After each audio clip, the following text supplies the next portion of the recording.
जय हिंद दोस्तों। आइए आज हम सीखते हैं कैच मेमोरी के बारे में। और कैच मेमोरी आपका ये रैम का हिस्सा होता है जो आपके प्राइमरी मेमोरी के अंतर्गत आता है। तो इससे पहले हमने कुछ वीडियो चैनल पर डाल दिया है, तो जो लोग वीडियो नहीं देखे होंगे वो चैनल पर विजिट करके जाके वीडियो को देख लेंगे। और कुछ रीज़न की वजह से वीडियो रेगुलरली नहीं पढ़ पा रही थी, लेकिन अब से आपको रेगुलर वीडियो मिलती रहेंगी। तो आइए देखते हैं इसके बारे में।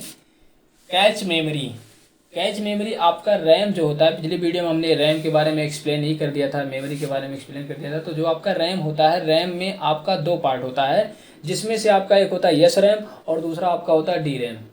अब यस रैम का मतलब ये हो गया कि ये नहीं, यस रैम का मतलब नहीं सियाराम समझ लो, और डी रैम का मतलब दयाराम समझ लो। नहीं, वो नहीं भाई, वो तो किसी का नाम हो गया। तो यस रैम का मतलब होता है आपका स्टैटिक रैंडम एक्सेस मेमोरी, और डी रैम का मतलब होता है आपका डायनेमिक रैंडम एक्सेस मेमोरी। तो आपका जो यस रैम होता है, उसी यस रैम का एक मतलब समझ लीजिए कि आपका यस रैम ही होता है जो आपके कैच मेमोरी के नाम से जाना जाता है। हालांकि ये जो है आपकी यस रैम को स्पीड प्रोवाइड करवाता है। तो आज हम बात करेंगे केवल कैच मेमोरी के बारे में। तो आइए देखते हैं कैच मेमोरी की परिभाषा क्या होती है। लिखा है, यह एक high speed semiconductor computer memory है जिसका उपयोग सीपीयू की स्पीड तथा परफॉर्मेंस को बढ़ाने के लिए किया जाता है। यह एक हाई स्पीड सेमीकंडक्टर का मतलब ये होता है, इसको सेमीकंडक्टर इसलिए कहा जाता है कि ये छोटा सा होता है, बहुत छोटी सी मेमोरी होती है, इतू सी समझ लीजिए। तो जो छोटी सी मेमोरी होती है, इसको जो है ये इसीलिए जो है इसको सेमीकंडक्टर मेमोरी कहा गया। और ये स्पीड जो है आपके रैम से डबल स्पीड में चलती है। आपके रैम को जो है स्पीड यही प्रोवाइड करवाता है। जैसे उदाहरण के लिए आपका चंद्रमा स्वतः के प्रकाश यानी कि स्वयं के प्रकाश से नहीं चमकता है, वो सूर्य के प्रकाश से चमकता है। इसी तरीके से आपका रैम जो है वो खुद की स्पीड से नहीं चलता। आपका जो रैम है, रैम तो किक मारेगा, लेकिन किक के साथ में जो एक्सीलेटर वाला काम करता है वो आपका कैच मेमोरी होता है। तो कैच मेमोरी जो है छोटी सी मेमोरी होती है, सेमीकंडक्टर मेमोरी होती है, और ये हाई स्पीड की होती है, बहुत ज़्यादा फास्ट चलती है। ये आपके रैम को स्पीड प्रोवाइड करवाती है। तो ये क्या होता है कि कंप्यूटर मेमोरी है जिसका उपयोग सीपीयू की स्पीड तथा परफॉर्मेंस को बढ़ाने के लिए। तो जब भाई रैम की स्पीड बढ़ जाएगी तो अपने आप सीपीयू की स्पीड बढ़ जाएगी। तो ये जो है ये आपका, आप इनडायरेक्टली कहिए या डायरेक्टली कहिए, ये आपके सीपीयू की स्पीड को बढ़ाने के लिए यूज़ किया जाता है, जो आपके प्रोसेसर के पास लगा होता है। अभी आगे बताएंगे। अगला पॉइंट इसमें है, यह प्राइमरी तथा सेकेंडरी मेमोरी की तुलना में काफ़ी महंगा होता है और यह सीपीयू और प्राइमरी मेमोरी के बीच में बफर का कार्य करता है।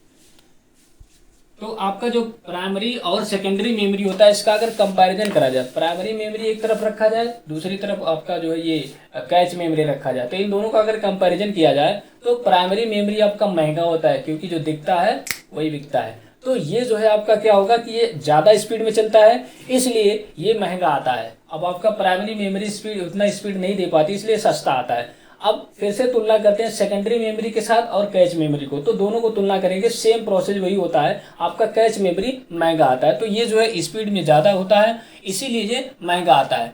अगला पॉइंट है, यह सीपीयू और प्राइमरी मेमोरी के बीच बफर का कार्य करता है।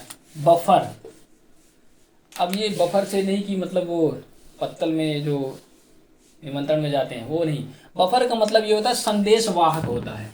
ये बफर का मतलब होता है संदेश वाहक होता है। ये क्या करता है कि जो आपका ये रैम होता है, आपका ये प्रोसेसर, मान लीजिए आपका प्रोसेसर है, और इसी प्रोसेसर के एक आपका जो लेवल 1 होता है, ये प्रोसेसर के अंदर पाया जाता है। मान लो ये लेवल 1 आपका हो गया, तो ये लेवल 1 प्रोसेसर के अंदर आपके पाया जाता है। तो सब पे हर एक डाटा पर प्रोसेसिंग का कार्य आपका प्रोसेसर करता है, और जब डाटा रिजल्ट के लायक बन जाता है तो इसको भनक लग जाती है, लेवल 1 को भनक लग जाती है, जो आपके कैच मेमोरी का एक पार्ट होता है, इसको भनक लग जाती है, और ये जो है संदेश देने का काम करता है, और रैम को फटाफट तैयार कर देता है, भैया आप तैयार हो जाओ, रोम तुम भी तैयार हो जाओ, डाटा आने वाला है, बस आपको सेव करना है।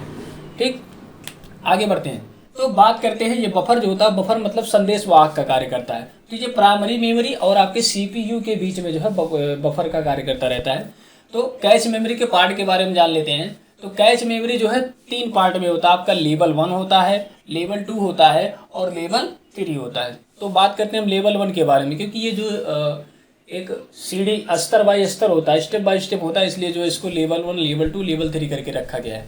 तो लेवल 1 जो होता है ये सबसे तेज मेमोरी होता है। ये आपका लेवल 1 जो होता है कैच मेमोरी का वो सबसे तेज वाला हिस्सा होता है, एकदम शार्प वाला हिस्सा होता है, यानी कि निडल के सामने वाले हिस्सा होता है, निडल का सामने वाला हिस्सा। तो ये जो है क्या होता है, लेवल 1 आपका सबसे तेज मेमोरी होता है और ये प्रोसेसर के अंदर लगा होता है। जैसे हमने बताया ना, ये प्रोसेसर है, प्रोसेसर के अंदर मान लीजिए एक पॉइंट इसका होता है, तो इसी तरीके से ये प्रोसेसर के अंदर लगा होता है। तो जो संदेश देने का कार्य करता है भनक, इसी को आपके लेवल 1 को ही लगता है। तो ये जो है आपके प्रोसेसर के अंदर लगा होता है आपका लेवल 1। बात करते हैं लेवल 2 के बारे में। तो लेवल 2 जो होता है यह प्रोसेसर के बाहर आईसी चिप में लगा होता है। जो आपका आईसी चिप होता है, इंटीग्रेटेड सर्किट, इसमें आपका ये लगा होता है। और ये क्या करता है, ये आपके सीपी जो आपका ये कैच मेमोरी लेवल 1 है, लेवल 1 से थोड़ा सा बड़ा होता है, बस इसकी स्पीड जो है धीमी होती है, उतना तेज ये स्पीड नहीं प्रोवाइड करवा पाता है, क्योंकि लेवल 1 जो होता है आपके प्रोसेसर के पास ही होता है, इसका स्पीड ज़्यादा होता है और ये इतना स्पीड नहीं प्रोवाइड करवा पाता है, और ये साइज में आपके लेवल 1 से थोड़ा सा बड़ा होता है। आगे बात करते हैं लेवल 3 के बारे में। तो लेवल 3 यह एक सेपरेट मेमोरी होती है जो कि रैम से लगभग डबल स्पीड की होती है। ये भी जो एक बड़ी, इसके जो है लेवल 1 से बड़ी होती है, और ये जो है क्या होती है कि जितने दूरी में होती है सेपरेट होती है, फैली हुई होती है, प्रसार होता है इसका।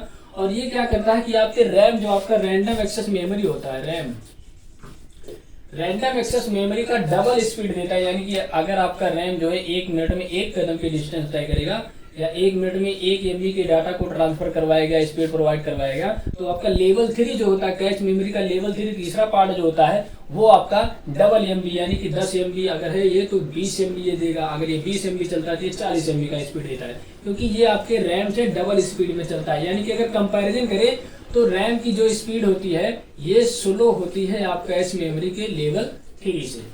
तो अब बात करते हैं इसकी साइज, जो लेवल 3 होती है इसकी साइज जो होती है 1 MB से 32 MB तक की होती है। तो ये रहा आपका जो है कैच मेमोरी। आशा करते हैं आपको ये समझ में आया होगा। मिलेंगे किसी और वीडियो में नई टॉपिक के साथ, तब तक के लिए जय हिंद।